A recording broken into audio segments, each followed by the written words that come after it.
Fanny Youpi.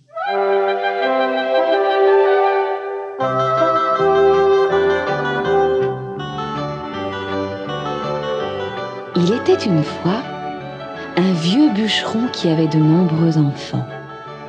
Malgré ses efforts, il ne pouvait les nourrir tous.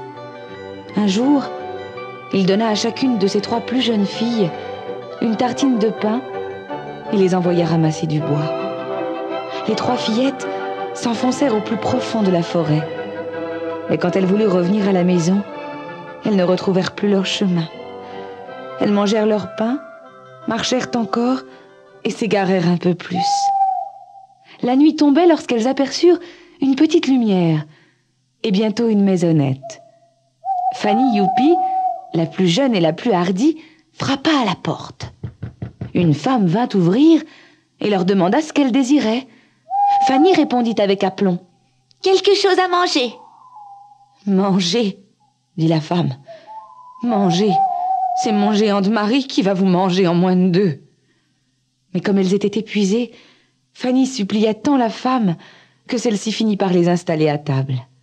Elle leur apporta un peu de pain et de lait. Elles en avaient à peine bu une gorgée lorsqu'on frappa à la porte. Le géant rentrait. « Oh oh !» fit-il. « Qu'est-ce que c'est ?»« 3 pauvres gamines gelées, affamées et perdues, » répondit sa femme.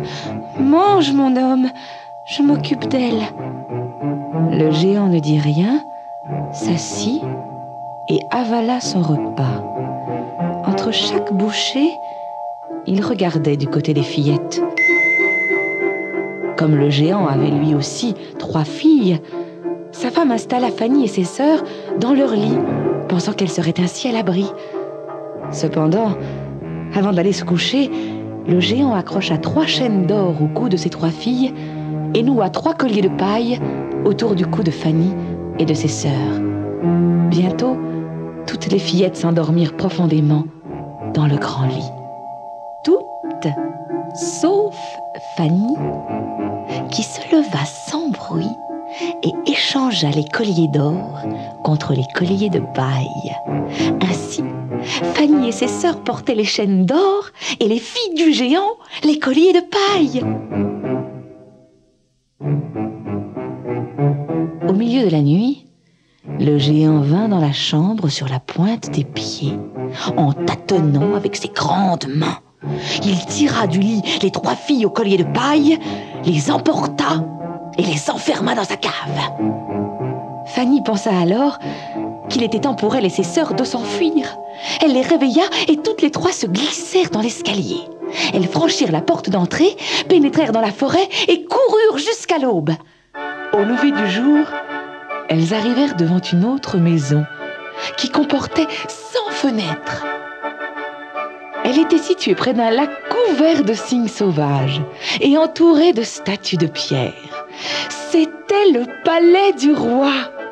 Fanny entra et raconta son histoire au roi, qui l'écouta jusqu'au bout sans l'interrompre. Puis il dit: « Très bien, Fanny, voilà quelque chose de fait et de bien fait. Mais je vais te donner une idée encore meilleure. » Le roi, qui connaissait le géant depuis longtemps, promit à Fanny de donner son fils aîné à sa sœur aînée pour époux si elle retournait chez le géant et parvenait à lui voler l'épée suspendue près de son lit. Fanny sourit et promit d'essayer. Le soir même, elle retraversa la forêt jusqu'à la maisonnette. Elle regarda par la fenêtre et vit le géant en train de dîner. Elle monta à pas de loup dans sa chambre et se cacha sous le lit. Au milieu de la nuit, Fanny grimpa doucement sur le grand lit pour décrocher l'épée pendue à un clou. Heureusement, l'épée était petite. Elle pesait néanmoins plusieurs kilos. Et quand Fanny passa la porte, elle cliqueta dans son fourreau. Le géant se réveilla. Fanny se mit à courir et le géant la poursuivit. Ils arrivèrent au pont du Cheveu, que la fillette traversa sans encombre. Mais le géant ne put la suivre, car il était trop lourd. Il la menaça du poing, hurlant par-dessus le gouffre. « Malheur à toi, Fanny Youpi, si jamais tu reviens par ici !» La fillette répondit en riant. « 2 fois encore je reviendrai, et jusqu'en Suisse m'échapperai !» Fanny remit l'épée au roi, et sa sœur aînée épousa le fils du souverain. « Très bien, dit le roi après le mariage. Tout cela est très bien. Mais il y a encore mieux à faire. Si tu prends la bourse placée sous l'oreiller du géant, je donnerai mon 2e fils à ta 2e sœur. » Fanny sourit et promit d'essayer.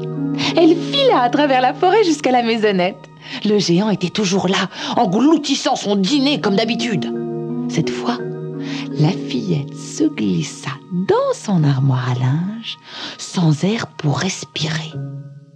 Vers le milieu de la nuit, elle sortit furtivement, aspira une grande bouffée d'air frais et essaya de glisser ses doigts entre les 2 oreillers. Le géant cessa de ronfler, soupira,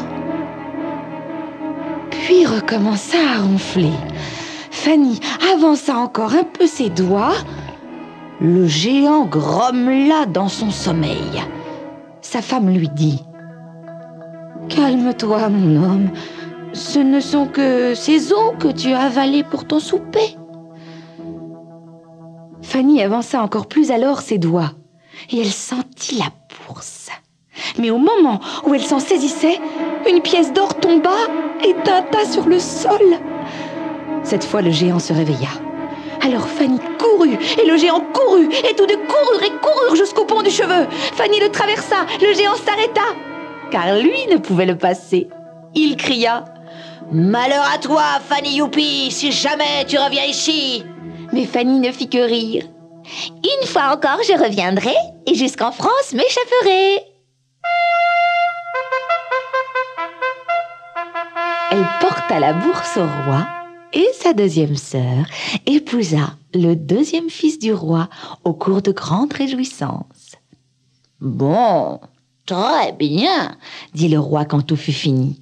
Voilà qui est fait. Mais il y a mieux encore, et c'est vraiment le mieux du mieux.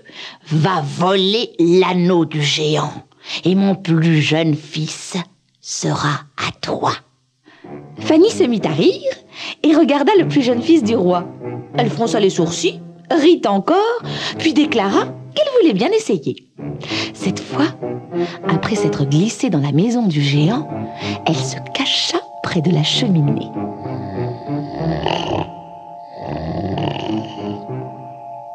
Au plus profond de la nuit, tandis que le géant ronflait, elle rampa vers le lit. Par chance, le géant dormait sur le dos, le bras pendant sur le côté du lit, le bras de la main dont le pouce portait l'anneau. Fanny commença par mouiller le pouce du géant, puis tira l'anneau. Elle le fit descendre petit à petit, mais au moment où elle s'en saisit, le géant s'éveilla en rugissant, agrippa Fanny et la souleva au-dessus de sa tête. « Ah ah, Fanny Youpi, dit-il, trop, c'est trop. Si je te faisais le mal que tu m'as fait, quelle peine sera la mienne ?» « Eh bien, répondit calmement Fanny Youpi, je vous enfermerai dans un sac, j'y mettrai le chat et le chien avec vous, plus une aiguille, du fil et une paire de ciseaux. Je vous suspendrai en haut du mur, j'irai dans les bois, j'y couperai le bâton le plus gros que je trouverai, je reviendrai à la maison, je vous descendrai et je vous battrai en gelée. Voilà ce que je ferai. »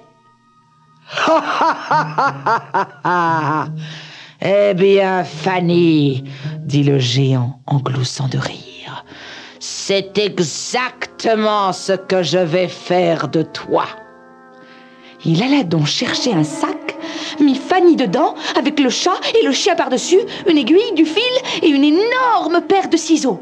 Puis il la suspendit en haut du mur et partit dans la forêt chercher un bâton. Dès que le géant eut le dos tourné, Fanny caressa le chien d'une main et le chat de l'autre, et elle se mit à chanter d'une voix haute, claire et joyeuse. Ah, si seulement tout le monde pouvait voir ce que je vois. Quoi, Fanny? Qu'est-ce que tu vois? S'empressa de demander la femme du géant. Mais Fanny répétait. Ah, si seulement tout le monde pouvait voir ce que je vois! Oh! À la fin, la femme du géant supplia Fanny de lui montrer ce qu'elle voyait. Alors, Fanny prit les ciseaux, perça un trou au coin du sac, sortit par là, y fit entrer la femme, puis recousit le trou aussi vite qu'elle put avec le fil et l'aiguille.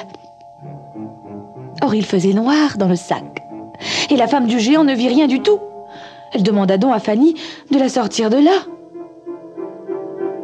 Au lieu de lui répondre, Fanny se cacha derrière la porte. Le géant revint enfin, un énorme gourdin à la main, avec lequel il se mit à battre le sac. Sa femme criait « Arrête, l'homme, arrête! C'est moi! Oh, oh, l'homme, c'est moi !» Mais comme le chien aboyait et que le chat miaulait, il ne l'entendait pas. Fanny en profita pour s'écarter doucement de la porte. Mais le géant la vit. Il poussa alors un rugissement. Et Fanny courut, et le géant courut, et ils coururent jusqu'à ce qu'ils arrivent au pont du Cheveu. Et Fanny le traversa, mais pas le géant, car lui ne pouvait pas. Il lui cria d'une voix épouvantable. « Malheur à toi, Fanny Youpi, si jamais tu reviens par ici !» Mais Fanny fit signe au géant et hocha la tête. Jamais plus je ne reviendrai, car en Suisse je m'en vais. Alors Fanny se sauva avec l'anneau dans sa poche et épousa le plus jeune fils du roi. Ce fut une fête plus belle que toutes les fêtes célébrées dans la maison du roi jusque-là. Toutes les fenêtres en étaient éclairées.